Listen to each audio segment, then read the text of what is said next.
사진 하나 보여주시죠.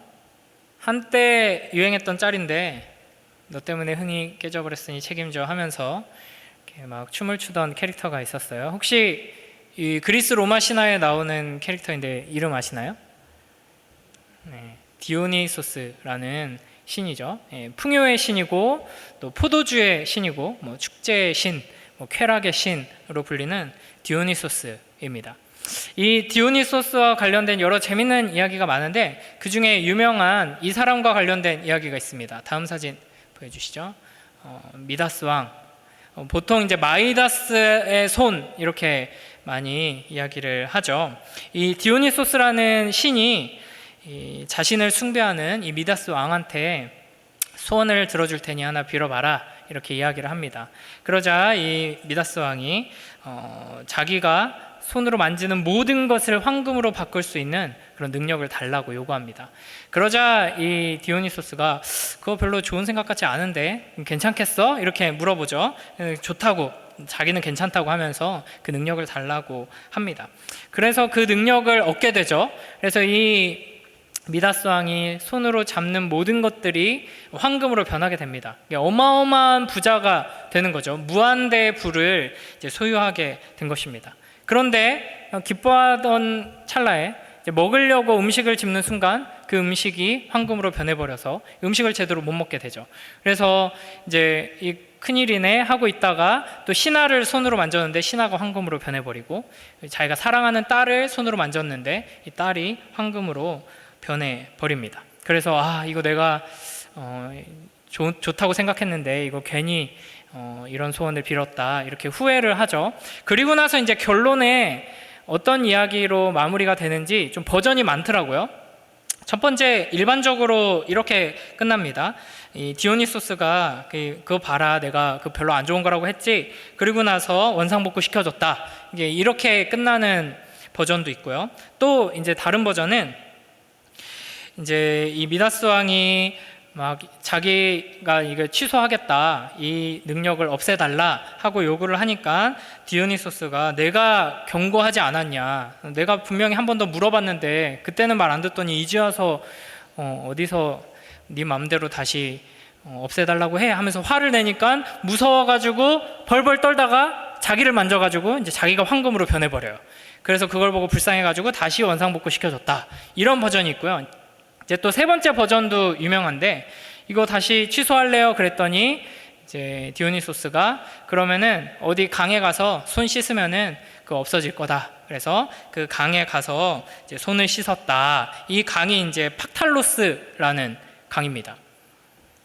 이제 설교를 이제 시작해야 되는데 왜 그리스 로마 신화 이야기를 하고 있나 궁금할 텐데, 이 디오니소스의 능력으로 뭐든지 만지면은 황금이 되었던 이 미다스 왕이 손을 씻어서 그 능력이 회복된 강이 이제 팍탈로스라는 강인데, 이 강이 있는 도시가 바로 오늘의 배경이 되는 사대라는 도시입니다.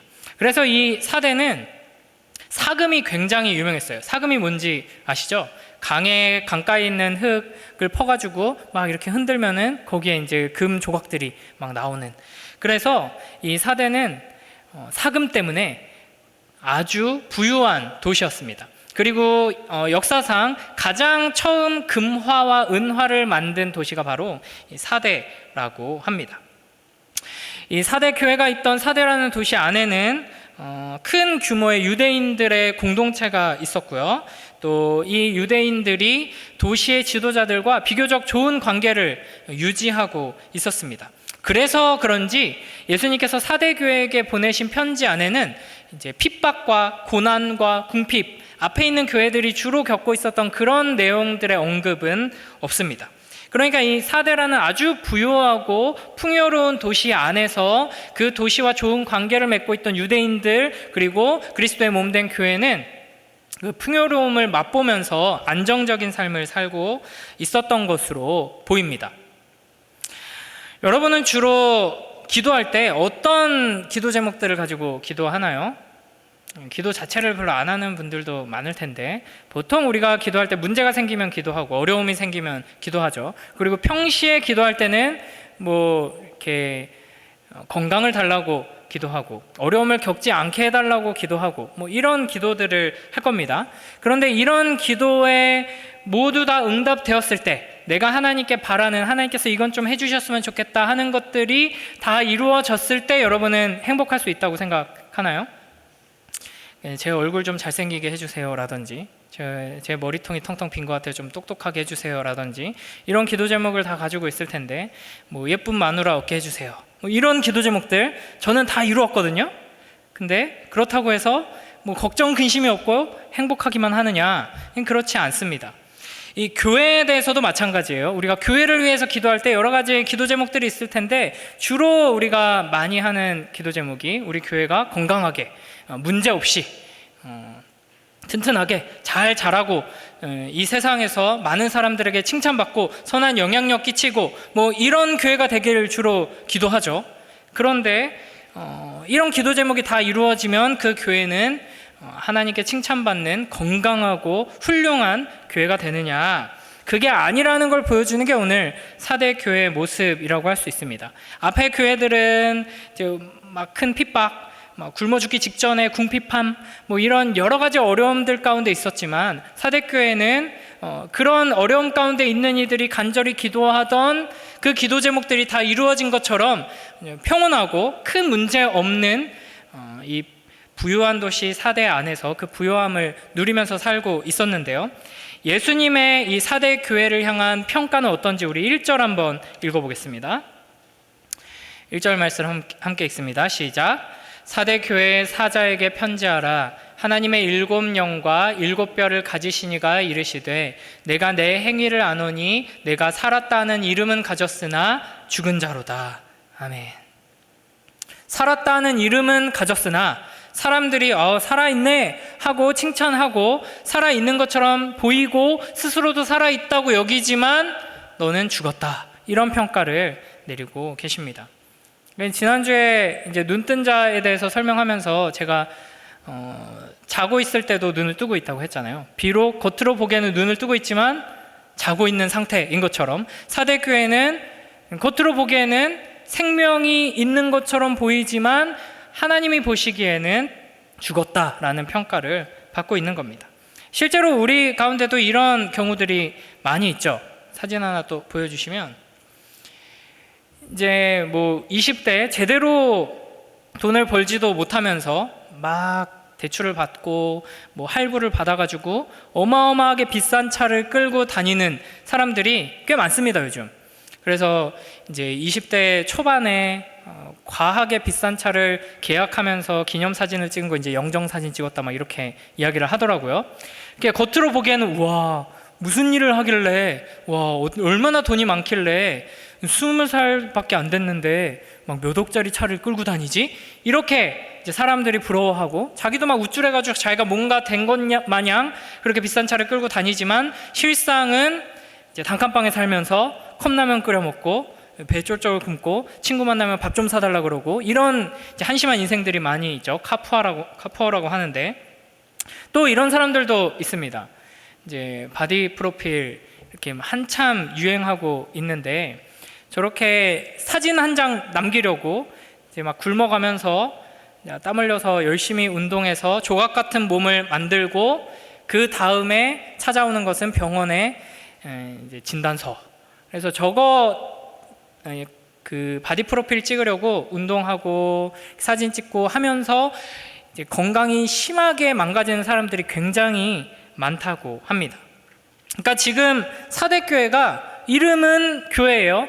그리고 모여있는 이들도 그리스도인이에요. 하고 있는 일도 예배드리고 그리스도인으로서 아주 여러 가지 귀한 일들을 하고 있습니다. 그러나 살아있는 자가 없다, 너희는 죽은 교회다라는 평가를 받고 있는 것이죠. 이런 걸 이제 사자성어로 뭐라 그러죠?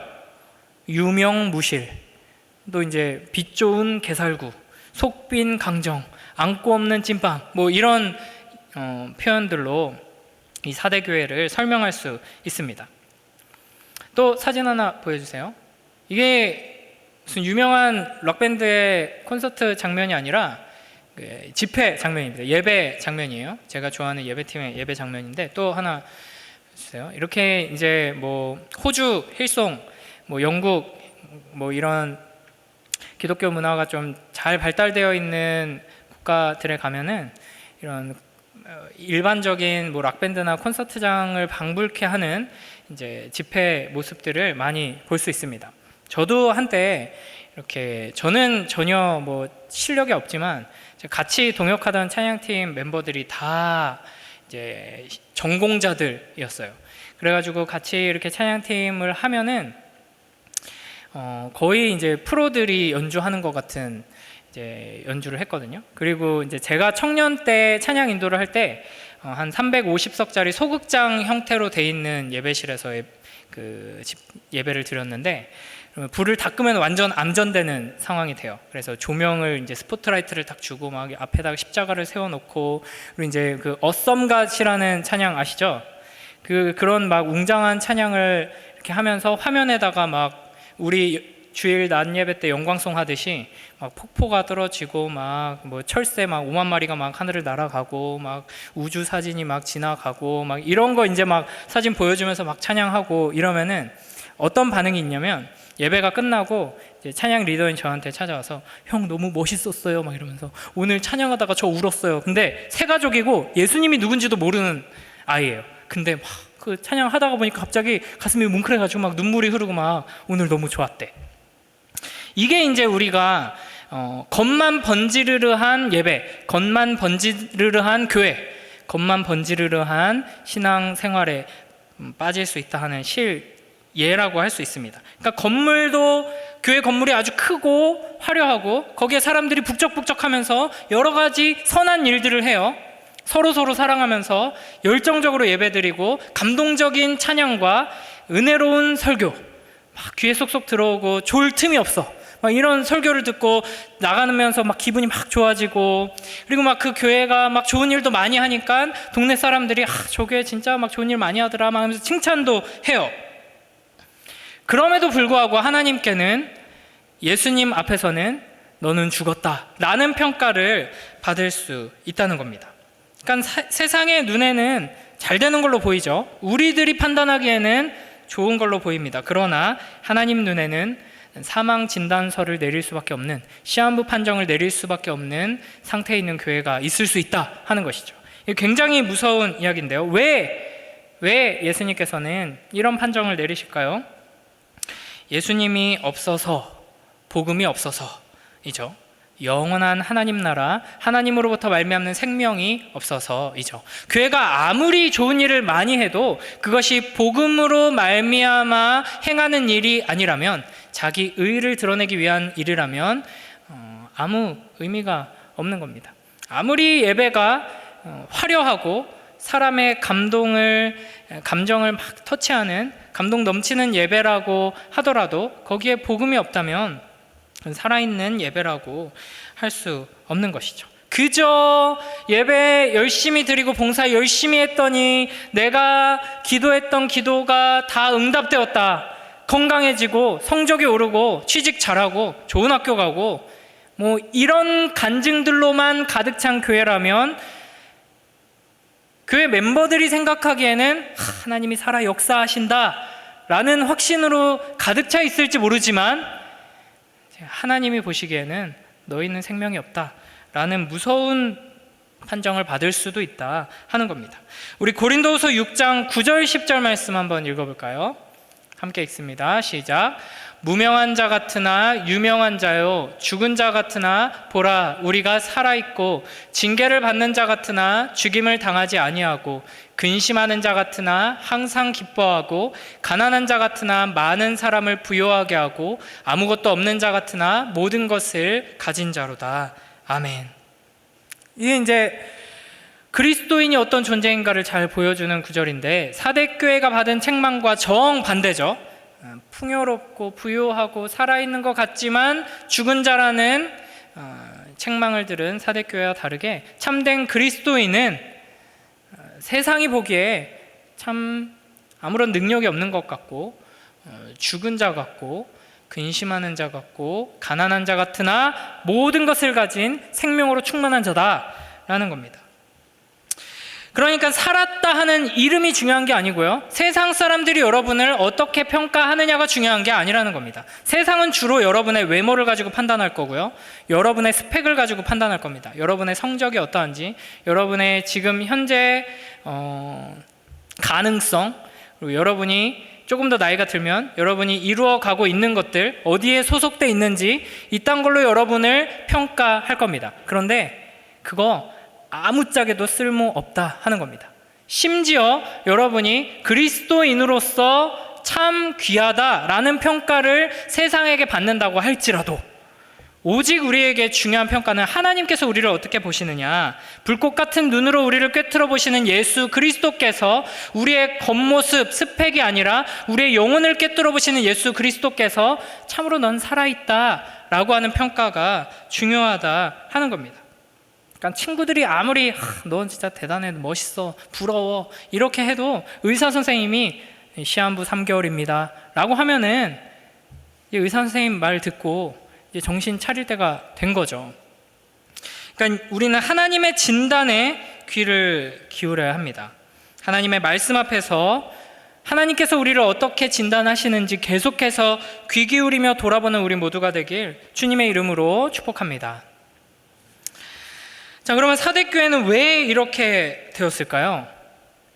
다른 앞선 교회들과의 가장 큰 차이가 바로 세상으로부터 공격받지 않고 핍박과 고난과 조롱을 받지 않는 평온한 상태에 있었다 하는 게 가장 핵심인 것 같습니다. 그러니까 세상과 사이가 좋고 친해서 세상에서 높은 자리 차지하고 세상의 권력에 가까이 있는 교회다 보니까 세상의 돈과 명예, 온갖 좋은 것들을 다 누리면서 이게 바로 하나님 축복이지, 이런 착각에 빠져 있다 보니까 이렇게 죽은 자다라는 판정을 받게 되는 것입니다. 옛날에 이런 이야기가 있어요. 로마 황제가 신하들을 불러놓고 이제 그리스도인들이 자꾸 불어나니까 이게 이제 어떻게 좀 처리를 해야 될 것 같아서 신하들을 불러 모읍니다. 그래서 로마 황제가 신하들한테 얘네들을 어떻게 처리하면 좋을까? 이렇게 질문을 하죠. 얘네 좀 더 압박을 가하고 체포도 좀 많이 하고 매도 때리고 고문도 하고 이렇게 하다 보면 얘네들 좀 흩어지지 않을까? 이렇게 물어봅니다. 신하들이 안 됩니다. 그리스도인들은 막 감옥에 가두고 매질하고 고문하고 핍박하면은 예수 그리스도께서 당하신 핍박에 우리가 동참한다 하면서 오히려 좋아하는 미친놈들입니다. 그렇게 하면 안 됩니다. 그래? 그러면 아예 잡아서 다 죽여버려. 그러면 더 큰일 납니다. 얘네들은 잡아서 죽이면은 예수 그리스도께서 가신 그 십자가의 길에 갔다, 그 순교자라고 막 칭송하면서 더 결연한 의지로 더 사랑하고 막 더 모이고 막 난리 납니다. 안 됩니다. 그럼 어떡하라고? 얘네 어떻게 해야 돼? 근데 이 신하들이 냈던 답이 그냥 우리랑 친하게 잘 지내면서 근심 걱정 없이 잘 먹고 살 수 있게 해주면은 얘네들은 힘을 잃어버릴 겁니다. 이렇게 이야기했다고 합니다. 실제로 그랬다는 게 아니라 그냥 그런 이야기가 있어요. 그러니까 사대교회가 능력을 잃어버리고, 능력을 잃어버리는 데서 더 나아가서 생명을 잃어버리고 너는 죽은 자다라는 무서운 책망을 듣게 된 이유는 세상과 구별되지 못하고 세상과 친하게 지내고 세상이 주는 것들을 맛보면서 누리면서 살아갔기 때문입니다. 이 그림 한번 보시겠어요? 네, 냄비 속에 있는 개구리입니다. 그러니까 사대교회가 이런 상태였던 거예요. 그러니까 뜨겁게 팔팔 끓는 물에 개구리를 팍 집어넣으면 뜨거워서 뜨거 하면서 튀어오른다고 하죠. 인터넷에서 어떤 영상 보니까 이제 미꾸라지 막 살아서 팔딱팔딱 하는 거 뜨거운 기름에다 넣었더니 막 다 도망 나오더라고요. 그런데 이렇게 차가운 물에다 넣어놓고 이제 불을 켜가지고 서서히 온도를 올리면 개구리가 좋다, 뜨뜻하네 하면서 지지고 있다가 결국에는 익어가지고 죽어간다 하는 것이죠. 그러니까 우리가 이 세상 속에서 이 세상이 얼마나 악하고 얼마나 끔찍한지를 제대로 보지 못하고 세상과 친하게 이렇게 지내다가 보면은 냄비 속의 개구리처럼 서서히 세상에 물들어서 나도 모르게 어느 순간 죽은 자가 된다 하는 것입니다. 죽은 자들끼리 서로 칭찬하면서 이미 죽은 시체인데 너 옷 좋다, 너 차 좋다, 너 스펙 좋다, 너 부럽다 이러면서 서로 살아있네 하면서 이렇게 서로를 칭찬하는 그 어리석은 무리에 속하지 않고 세상과 구별된 살아있는 자로 살아가는 복된 우리 모두가 되길 주님의 이름으로 축복합니다. 자, 우리 2절 한번 읽어볼까요? 자, 예수님께서 이 책망과 함께 이렇게 말씀하십니다. 2절 함께 읽습니다. 시작. 너는 일깨어 그 남은 바 죽게 된 것을 굳건하게 하라. 내 하나님 앞에 내 행위에 온전한 것을 찾지 못하였노니. 그래서 이제 일깨어, 이게 이제 다른 번역들을 보면 깨어나라 이런 명령이라고 할 수 있습니다. 또 그 남은 바 죽게 된 것을 굳건하게 하라, 이것은 아직 거의 죽어 있는데 그래도 아직 좀 남은 생명의 씨앗이 있다, 그거 잘 붙들어라 하는 말씀이라고 할 수 있습니다. 예수님께서는 이 사대교회한테 깨어나라, 눈을 떠라 이렇게 말씀하십니다. 이 사대라는 도시는요 굉장히 독특한 지형을 가지고 있습니다. 그 요새화된 도시라고 할 수 있는데요, 사진을 한번 보여주시면 거의 엄청 높죠. 저희 절벽인데 거의 460m 정도 되는 아주 높은 절벽 지대가 이 성의 3면을 감싸고 있습니다. 그러니까 성의 3면이 절벽 지대예요.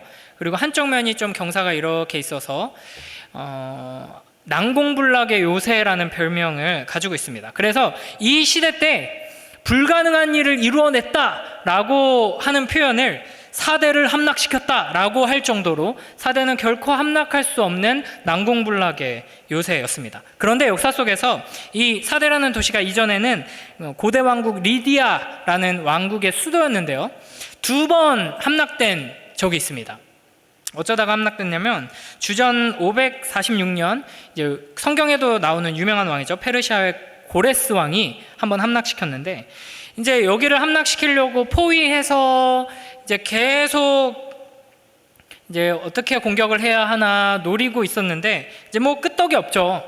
이제 방법이 없다 하고 절망할 찰나에 이제 한 병사가, 경계 근무를 서던 한 병사가 이제 철모를, 이 사진은 나중에요, 철모를 떨어뜨립니다. 그래가지고 이걸 철모를 주스려고 샛길로 내려가요. 이 절벽이 있는데 절벽에 사람이 이렇게 내려갈 수 있는 길이 있었던 거예요. 그 샛길로 내려가서 철모를 주워가지고 다시 올라가는 모습을 페르시아 군대가 본 거예요. 저기 길이 있네. 그걸 잘 봐뒀다가 그 길로 올라갑니다. 근데 경계병들이 많지 않았어요. 왜냐하면 460m나 되는 절벽이었기 때문에 정면에 적이 쳐들어올 법한 곳에만 경계병을 많이 세우고 요 뒤에는 그냥 대충 이제 방비를 안 해놓은 거예요. 그러니까 페르시아 군대들이 그 샛길로 절벽을 올라가서 성벽을 넘어가서 들어가서 정문을 활짝 열어버리고 함락시킵니다. 그리고 나서 한참 후에 주전 214년에 시리아의 안티오커스 3세라는 왕도 한번 함락시키는데 비슷한 방식이었습니다. 그러니까 이 절벽에 맞닿아 있는 성벽에는 경비병들을 많이 안 둔 거죠. 여기 어떻게 올라와? 누가 올라오겠어? 이런 생각으로 군인들을 많이 배치를 안 해놓으니까 밤에 이제 특공대가 이 절벽을 기어 올라가서 이제 정문을 열어버리고 함락시킵니다. 그래서 군대에서 이런 말이 있어요. 여기 지금 장교 한 분도 앉아 계신데, 작전에 실패한 장수는 용서할 수 있어도 경계에 실패한 장수는 용서할 수 없다, 이런 말이 있습니다. 저는 이제 이런 말을 귀에 못이 박히게 들어봤는데, 왜냐하면 제가 경계 근무를 하는 부대에서 근무를 했었거든요. 2년 동안. 사진을 보여주시면 이렇게 철책에서 근무하는 군인들 있잖아요. 저도 이렇게 철책에서 근무를 했는데, 이렇게 멀리 북한군들이 보이는 이런 철책이 아니라 이제 경북 영천이라는 최후방, 북한군이 도저히 올 수 없는 최후방에 이제 산에다가 철책을 쳐놓고 거기에 이제 탄약이랑 이런 거 이제 쟁여놓고 거기 이제 지키는 건데, 그래서 1년에 한두 번 정도 이렇게 마을 어르신이 이제 가까이 오시면 안 돼요, 오시면 안 돼요, 막 이렇게 하는 임무를 이제 띄고 있었거든요. 근데 이제 뭐 공격 작전이나 방어 작전이나 이런 작전은 실패할 수도 있고 성공할 수도 있죠.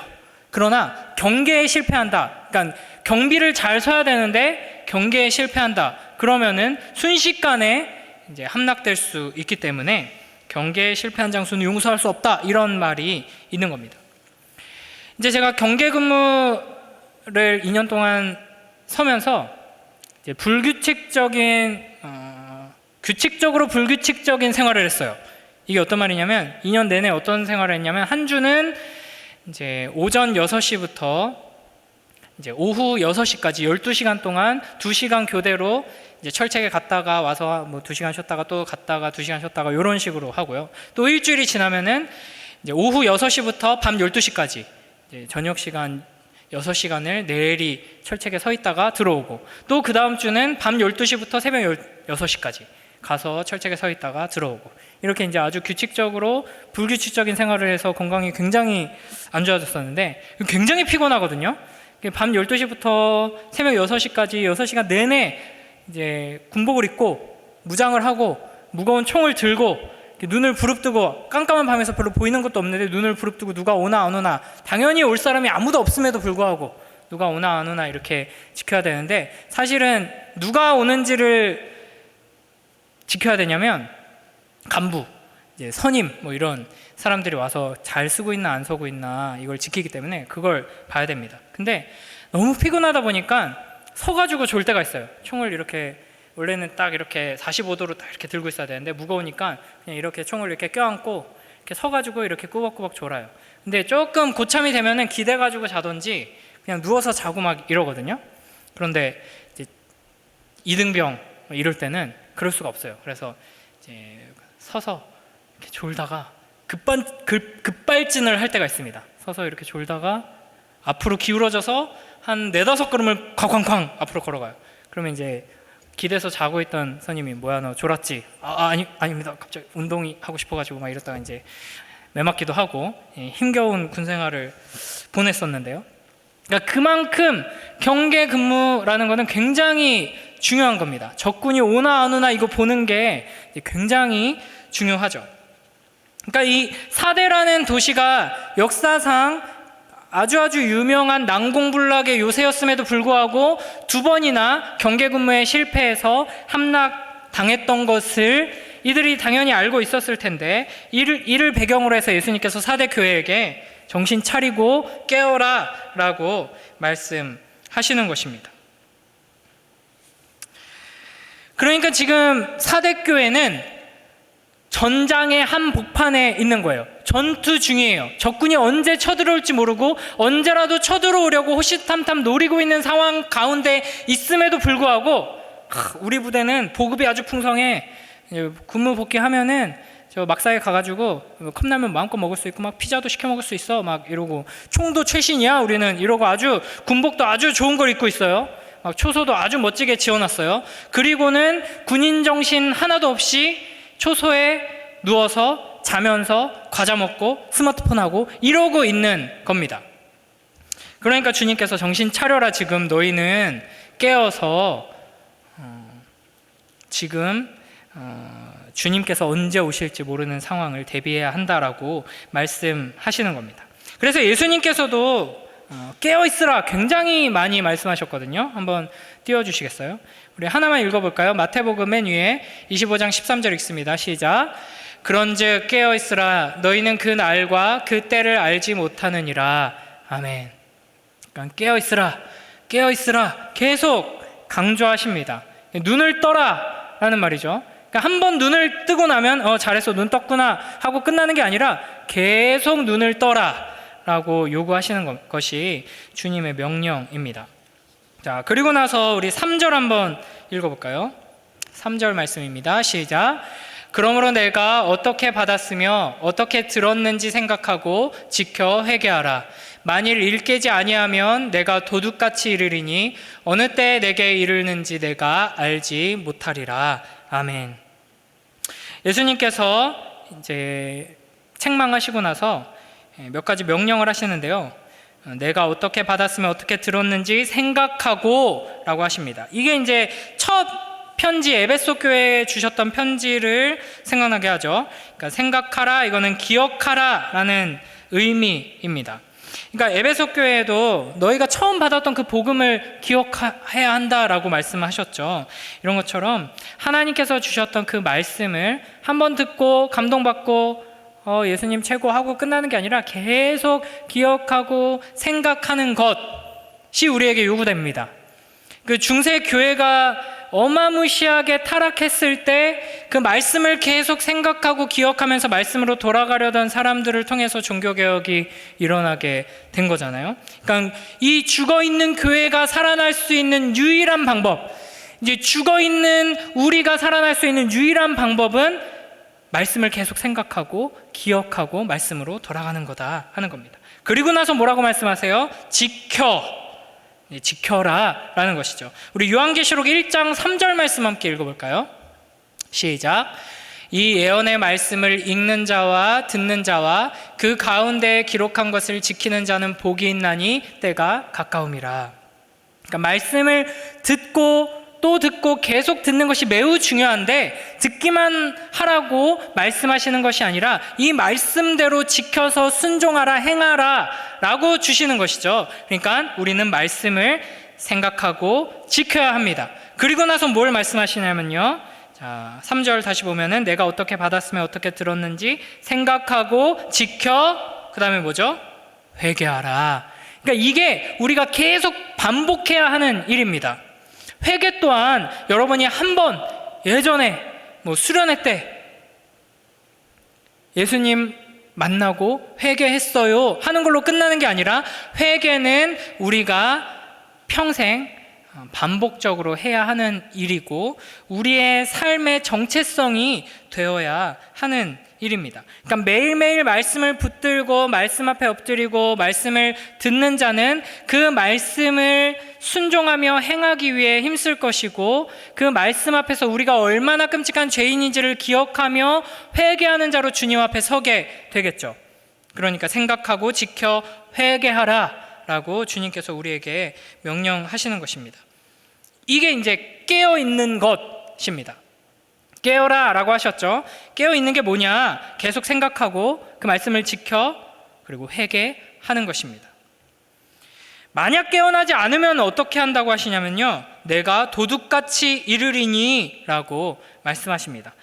이런 말씀들이 굉장히 성경에 많이 나오죠. 우리 한 군데만 읽어볼까요? 누가복음 12장 39절 함께 읽습니다. 시작. 너희도 아는 바니 집주인이 만일 도둑이 어느 때에 이를 줄 알았더라면 그 집을 뚫지 못하게 하였으리라. 아멘. 그러니까 주님께서는 분명히 곧 오신다 하셨는데 도둑처럼 임하십니다. 언제 올지 모르게 임하십니다. 그러므로 우리는 계속 깨어 있어야 합니다. 항상 깨어 있어야 하는 것이죠. 자, 우리 마지막 주님께서 이기는 자에게 어떤 약속을 주시는가, 우리 4절, 5절 두 절만 한번 읽어보겠습니다. 큰 목소리로 시작. 그러나 사대에 그 옷을 더럽히지 아니한 자 몇 명이 내게 있어 흰 옷을 입고 나와 함께 다니리니 그들은 합당한 자인 영고라. 이기는 자는 이와 같이 흰 옷을 입을 것이요 내가 그 이름을 생명책에서 결코 지우지 아니하고 그 이름을 내 아버지 앞과 그의 천사들 앞에서 시인하리라. 아멘.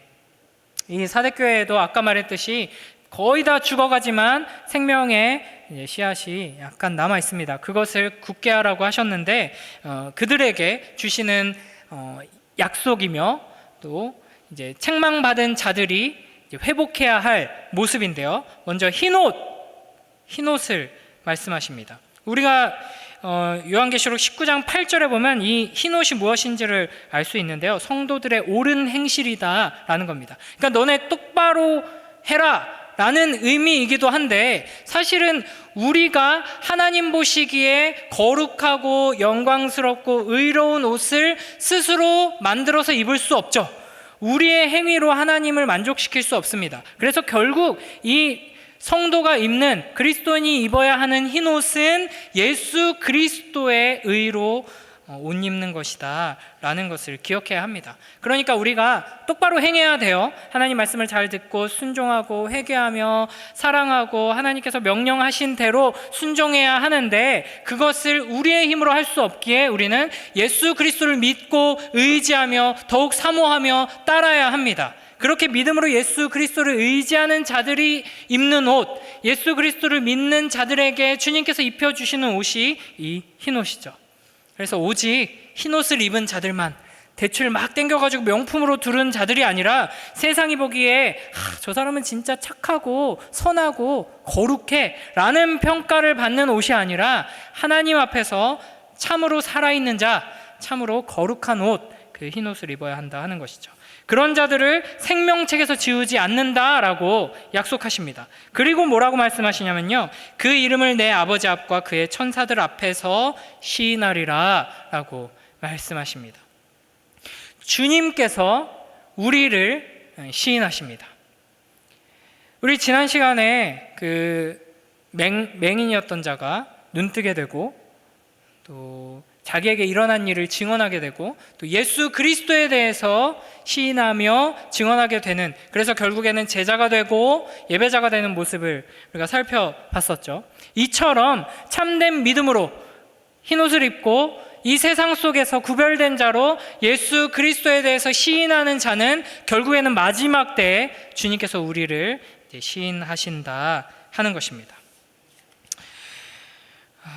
말씀을 맺겠습니다. 여러분, 하나님께서 우리를 어떻게 판단하시고 진단하시는지 하나님 말씀 앞에서 우리가 스스로를 돌아봐야 합니다. 그리고 항상 깨어 예수 그리스도를 생각하고 하나님의 말씀을 지키며 회개하는 자로 살아감으로써 흰옷을 입은 주의 백성답게 우리 주 예수 그리스도를 시인하는 자로 살아가야 할 것입니다. 주님께서 도둑같이 임하실 것입니다. 곧 오실 것입니다. 예수님께서 막 고생하셔가지고 만신창이가 된 상태로 헐레벌떡 오시는 것이 아니라 영광의 주님으로 승리하신 왕으로 오십니다. 그때 우리에게 주님께서 충분히 좋은 무기들을 주셨음에도 불구하고 제대로 그 무기들을 활용해 싸우지 않고 깨어있지 않고 벽에 기대가지고 꾸벅꾸벅 졸고 있거나 아예 자리를 펴고 누워가지고 자고 있는 자들은 심판을 면하지 못하게 될 것입니다. 여러분, 살아있으나 죽은 자처럼 살지 마시고 죽으셨으나 부활하신 주님을 의지하여서 참된 생명을 가지고 살아가길 주님의 이름으로 축복합니다. 아멘이 적은 관계로 마지막 사진 하나를 더 보도록 하겠습니다. 요즘 이게 유행이죠. 최근에 그 교회 광고 때 청년들이 뭐 교회 정리 잘 하라고 막 하는 광고도 막 이런 식으로 광고를 찍었었어요. 근데 이 사람에 대해서 이런 기사가 있더라고요. BBC에서 이런 식으로 인터뷰를 했더라고요. 영혼 없이 내 분야에서 최고 되는 법. 그러니까 이 사람의 이 아마존 이 멘트가 유행하고 유명해진 이유 중에 하나가 굉장히 영혼 없이 막 설명을 하잖아요. 뭐 물에 젖습니다. 뭐 신발도 젖고 바지도 젖고 머리도 젖고 다 젖습니다. 이게 이제 뭐 신나는 것도 있지만 영혼 없이 막 계속 반복하는 게 재밌었는데, 세상 일은 이렇게 영혼 없이 해도 껍데기만 번지르르 하면 성공합니다. 여러분이 영혼을 쏙 빼놓고 주어진 일만 열심히 한다면, 좋은 결과만 낸다면 여러분은 칭찬받을 수 있고 성공할 수 있고 뭐 높은 자리에 오를 수도 있고요, 돈을 벌 수도 있고요, 여러분이 목표로 하는 것을 이루어낼 수 있습니다. 그러나 하나님 앞에서는 영혼 없이 나아가는 자는 사대교회와 같은 책망을 받게 될 것입니다. 주님 앞에서 영혼 없이 뭐 예수 믿습니다, 기도합니다, 뭐 이렇게 해봤자, 아무리 열심히 해봤자 주님께서는 우리의 심령을 꿰뚫어 보시고 너는 죽은 자다 진단하십니다. 그러므로 여러분, 우리의 예배가, 우리의 교회 공동체가, 우리의 삶이 영혼 없는, 생명 없는 죽은 시체와 같은 좀비와 같은 모습으로 하나님 앞에 서지 않도록 주의하며 매 순간 말씀 붙들고 깨어있는 여러분이 되길 주님의 이름으로 축복합니다. 우리 이 말씀을 기억하면서 함께 우리 마음의 예배 찬양하며 나아가도록 하겠습니다. 우리가 함께 모여서 드리는 이 예배와 또 이제 우리의 삶 속에서 주님 앞에 드려지는 모든 예배가 우리의 영혼을 담은, 우리의 마음을 담은 참된 생명으로 주님께 영광 돌리는 예배가 될 수 있게 주님께서 우리를 붙들어 달라고 우리 시간 함께 그런 마음으로 찬양하며